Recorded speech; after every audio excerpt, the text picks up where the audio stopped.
Hi there, welcome back. So this is the brownies video. Really enjoyed making these. Haven't made brownies in a long while, so just going to sort of show you a process of how we do it.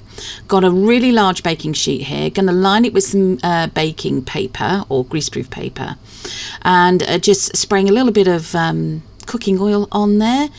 Measuring the greaseproof or baking parchment to the size I need to fit the tray, and then just popping it down there and pressing down. Now please excuse the white marks on my sleeves there. I'd been measuring out all the ingredients and managed to knock over a whole container of flour. But there you are. I haven't done cooking for a while. So just snipping in the corners there with some scissors so we can fit the baking paper better in the tray. Obviously, if you've got a brownies tray, use your brownies tray. We don't actually have one, so we're just using a large baking sheet.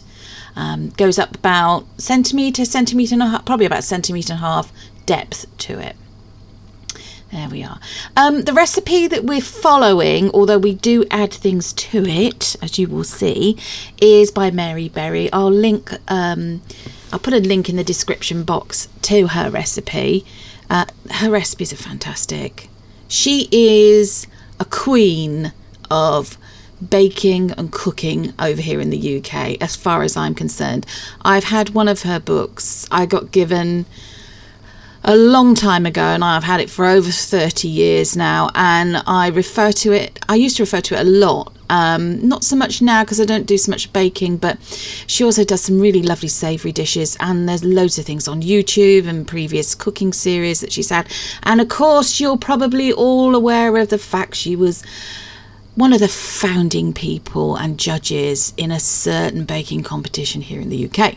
Anyway, I've rolled out some kitchen foil. I'm trying to make dividers for this tray because I'm making 4 different types of brownie. Lots and lots and lots of butter. Now, I did double up the quantities that are in her recipe. We've also got here, this is crystallised ginger. Fabulous stuff. Some walnuts. Then I've got some oaty style biscuits. Now you don't have to use a brand, you can just use whatever you like, really.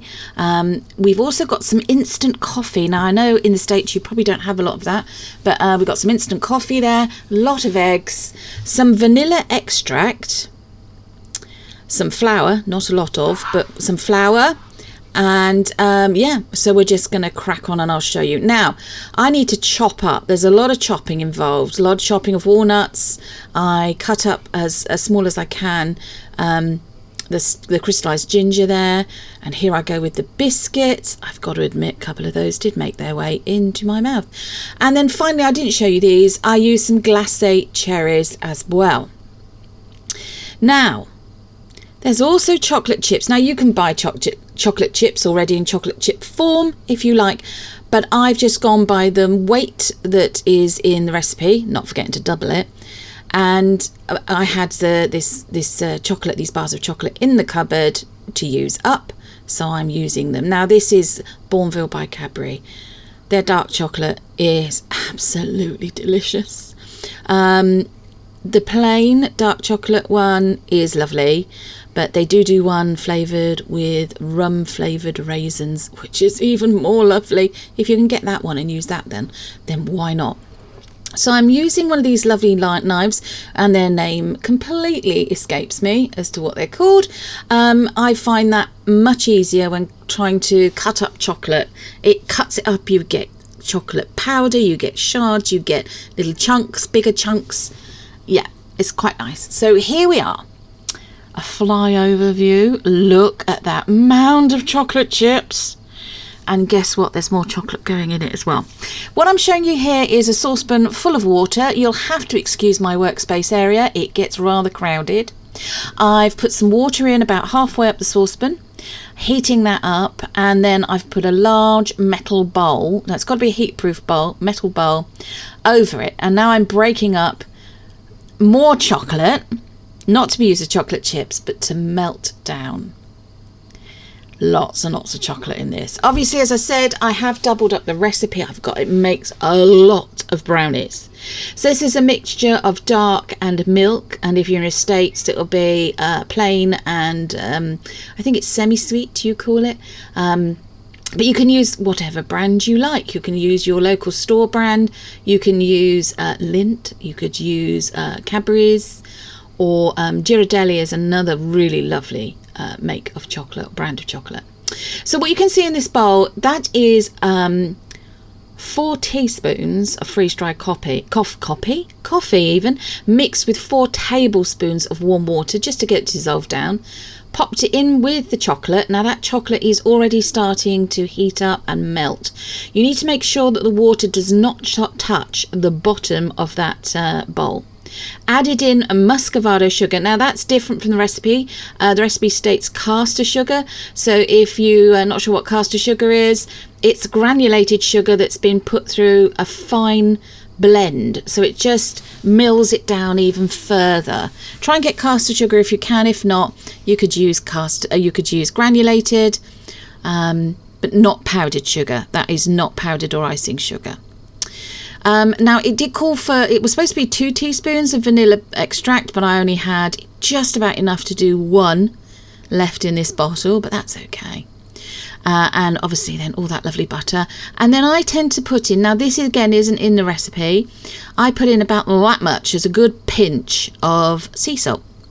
I just feel like it just brings a little something else to this party of flavours that's going on.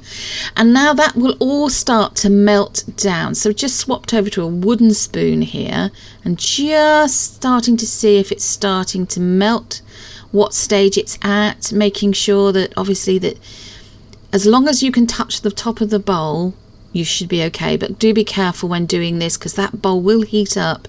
So wear oven, use oven gloves or a cloth. Now, as you can see here, it's starting to melt. It will all eventually melt down. Now, this is a time lapse. So you'll see me coming back to it, going away, leaving it.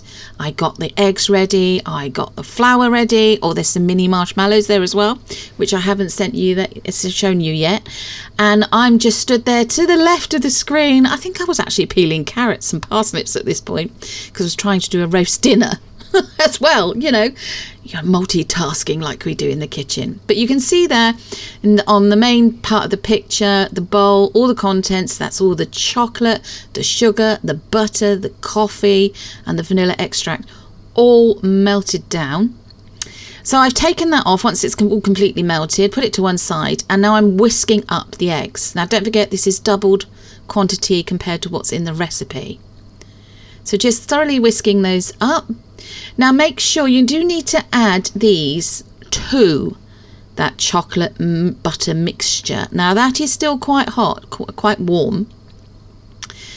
And for some reason it didn't all amalgamate and mix together as I thought it would, but it's okay, as long as it's not gone grainy or curdled, or you're still good, it'll still be absolutely fine to use. Now, one hand mixing the chocolate mixture, one hand tipping in the eggs. A long, thin, steady stream of eggs is always best. Keep stirring, keep stirring, keep stirring, keep going, because what you don't want is chocolate flavoured scrambled egg. So keep going there. There we are. See, sorry, yeah, my workspace area is getting rather cramped and crowded, but I'm trying to mix in all of that egg yolks, the eggs and the mix in, just amalgamating it. Keep going, steadily adding it in. It is combining quite well, and at this point then I decided just add in all the flour. There we go. So as I said before, I did double up the quantity. And then all we're going to do now again, this has been sped up. I folded in the flour gently. You do not want to over mix at this point. Now it only looks like I'm over mixing because I've really sped up the video here, but you didn't need to watch me doing this for 5-10 minutes. But once it's all completely amalgamated there, you're ready to go. Now with Wayne's helping hands, he's holding those tinfoil or aluminum foil barriers in place for me while I pour in this really golden silken chocolatey mix. There we go. And then the next bit of the video has also been sped up a little bit just so you can see what we're doing. Now what you could do away with having these tinfoil barriers. You don't have to have them if you don't want to. I thought I'd try, see if it'd work. Mixed results, I have to say. If you're lucky enough to have a tin where you can put actual metal separators in, then do. But yeah, I mean, you don't have to put them in. You can just sort out your toppings or your things you're going to add in if you're going to add in to the main part itself without those barriers. So that was the the walnuts going in. Then we had the biscuit. Then we had the crystallised ginger. And then at the end one's got the cherries in. Now, I'm not going to lie, I had some of the toppings or the additives there, the lovely additions left over. So I did mix some of them up. And some of them have got a bit of stem ginger and a bit of biscuit. Some of them have got a bit of biscuit and a bit of nut. And then we're just topping it all off with some of those mini marshmallows. Again, you don't have to do that if you don't want to. It's totally up to you. You don't have to add in the ginger and the cherries and the biscuit and the chopped nuts if you don't want to. There are walnuts in the recipe itself. So there we are. I'm adding in what feels like a mountain of chopped up chocolate. And realising at this point that, goodness me, I'm going to have to try and incorporate some of this, which I didn't do very successfully, but it doesn't matter. It all tasted lovely in the end. So just going over with a dessert spoon there, I think that is, just pushing some of the stuff down, some of those lovely toppings down. And then the next thing we're going to do is we're going to pop it into the oven. So here, look at this. Yum. So they're going into the oven now. They're going to take about 40 to 45 minutes in the oven. As I said, all instructions are in the recipe. And this is it when it's completely cooked. I took it out of the tray, let it cool down. It's not very deep, as you can say, but it's deep enough because there's a lot going on here. Now to try and remove these foil or these aluminum foil barriers. As I said, mixed results with these. I think if I was to do this again like this with this many different fillings, I'd probably just do it all. I wouldn't put any of these barriers in. I'd literally just pour the chocolate buttery sugary mix in, sorry about the wobbly camera there, and then just go in lines, in sections with the toppings. There we are. So remove that one. Then I'm going to go down with a knife, nice sharp knife down there. If you've got enough room in your fridge or you've got a cold larder space where you can put this just to set up more, maybe for like a couple of hours or so, then do, and it'll make it a little bit easier to cut through, because this was quite sticky still at this point.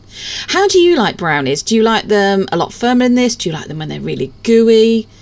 Do you like them with all these things added in, or are you just, yeah, no, I like mine plain. I tend to put things in ours. I mean, another idea is to maybe, when it's completely cooled, the mixture, just after you've poured it in the tin, maybe pop in some condensed milk with salted caramel flavouring. I don't know if you've seen that, or add in some Baileys. But yeah, lots of things you can do. You could add in different types of chocolate as well. But this is one of the last of the few shots. They are delicious. Oh, sorry, the plate's a little bit dirty. But they are solid but a bit gooey, if you know what I mean. Great with lovely vanilla ice cream or chocolate ice cream, or pop them in your fridge for a few hours, let them set up a bit firmer, cut them up a bit, pop them in with an ice cream sundae, maybe some sliced banana as well on a wafer. You could really go to town with these. Hope you've enjoyed this video. If you've watched it today with us in the live premiere, thank you for doing that. We'll see you again on Friday with the final video for this year. Take care, everyone. Bye-bye.